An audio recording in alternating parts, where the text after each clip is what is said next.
సమంత టాలీవుడ్లోనే కాదు south India మొత్తం కూడా ఇంకా చెప్పాలంటే ఆల్మోస్ట్ ఇండియా మొత్తం కూడా తను ఏం చేసినా సరే మీడియా మొత్తం కూడా వాళ్ళ సెంటర్ ఆఫ్ అట్రాక్షన్గా సమంతను ఉంచుతారు.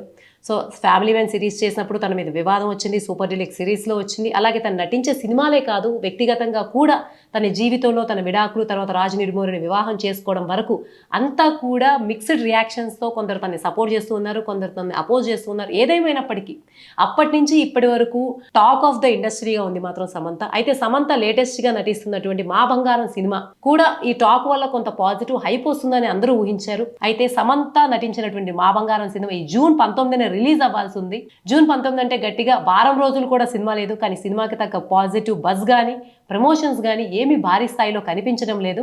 ఈ సినిమా ఎప్పుడూ రిలీజ్ అవ్వాల్సి ఉంది, కానీ కొన్ని కారణాల వల్ల డిలే అవుతూ మొత్తానికి 19వ తారీఖున అనౌన్స్ చేశారు. మా ఇంటి బంగారం సినిమాని సమంత తన సొంత బ్యానర్ అయిన ట్రాలాలాలో తన భర్త రాజ్ నిర్మూరితో కలిసి నిర్మించారు. దీనికి దర్శకురాలు తన ఫ్రెండ్ అయినటువంటి నందిని. ప్రమోషన్స్లో భాగంగా ఈ సినిమాకు వదిలినటువంటి టీజర్ కానీ ట్రైలర్ కానీ ఊహించిన స్థాయిలో బస్ క్రియేట్ చేయలేకపోయాయి. మోరోవర్ దీనికి ఒక భాషా ఫ్లాష్ బ్యాక్ యాడ్ చేయడం వల్ల ఆల్రెడీ ఫ్యామిలీ మ్యాన్ సినిమాలో సమంతాని యాక్షన్ పార్ట్లో చూసినటువంటి ఆడియన్స్ దానికి కంటిన్యూషన్గా మా బంగారం సినిమా ఉంటుంది తప్ప కొత్తగా అనిపించలేదు అనేటువంటి కొంత నెగిటివ్ టాక్ కూడా ఈ సినిమా ట్రైలర్ మీద టీజర్ మీద వచ్చింది.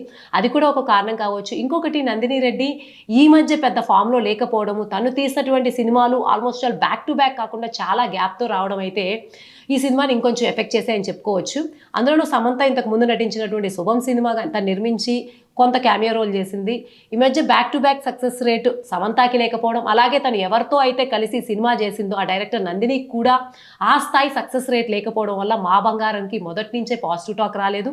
దాంతోపాటు ఈ సినిమా విడుదల డేట్ మీద ఎప్పుడూ ఒక కన్ఫర్మేషన్ లేకుండా ఉండడం, ఇవన్నీ కూడా ఇప్పుడు 19వ తారీఖున ఈ సినిమా రాబోతున్నప్పటికీ ఊహించినటువంటి హైప్ని కానీ ఒక పాజిటివ్ టాక్ని కానీ ఆఖరికి సంగీతం లాంటి సినిమా ఏదైతే 94 ఇయర్స్ ఏజ్లో సంగీతం శ్రీనివాసరావు గారు ఒక ఎక్స్పెరిమెంట్గా తీసుకొచ్చారో దానికి విపరీతమైనటువంటి ప్రమోషన్స్ చేయకపోయిన నాగశ్విన్ కొంత చేసినప్పటికీ దానికి వచ్చినటువంటి స్థాయి టాక్ కూడా సమంత ఫేస్ వాల్యూ ఉన్న ఈ సినిమాకి రాకపోవడం మాత్రం కొంత షాకింగ్గా ఉంది. సంగీతం శ్రీనివాస్ గారు 94 ఇయర్స్కి తన కంబ్యాక్ ఇచ్చారు. సో ఇన్నేళ్ళు ఆయన ఉండి ఒకప్పుడు ఎక్స్పెరిమెంటల్ సిరీస్ చేసిన జన్జీతో కనెక్ట్ అయ్యేలాగా ఆయన సంగీతం సినిమా మళ్ళీ ఎక్స్పెరిమెంటల్ మోడ్లో తీసుకొచ్చారు. చిన్న సినిమా అయినప్పటికీ ఇది అంతో ఇంతో ఫస్ట్ డే నుంచి పాజిటివ్ టాక్ ముందు వస్తున్నప్పటి నుంచి కూడా కొంత టాక్ని నిలబెట్టుకోగలిగింది.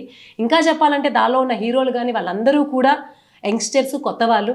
కానీ సమంతకి ఎప్పటి నుంచో ఫేస్ వాల్యూ ఉంది. ఆల్మోస్ట్ ఆల్ గత 2-3 ఏళ్ళ నుంచి మీడియా మొత్తం తమ సెంటర్ ఆఫ్ అట్రాక్షన్ని సమంత మీద ఉంచినప్పటికీ తన సినిమాకి రావాల్సినటువంటి మినిమం బజ్ మాత్రం రాకపోవడం ఇప్పుడు ఆశ్చర్యాన్ని కలిగిస్తూ ఉంది. ఏదేమైనప్పటికీ జూన్ 19ని ఈ సినిమా రిలీజ్ అయ్యి కొంత కంటెంట్ పరంగా ప్రేక్షకుల్ని ఆకట్టుకుని ఉంటే తప్ప ఫస్ట్ వీకెండ్లో కలెక్షన్స్ వసూలు చేస్తే తప్ప ఈ సినిమా సక్సెస్ రేట్ ఖరారయ్యేటువంటి అవకాశం అయితే కనిపించట్లేదు. మరి జూన్ 19న రిలీజ్ కాబోతున్న ఈ మా బంగారం సినిమా గురించి మీరేమనుకున్నారో కమెంట్స్లో తెలియజేయండి.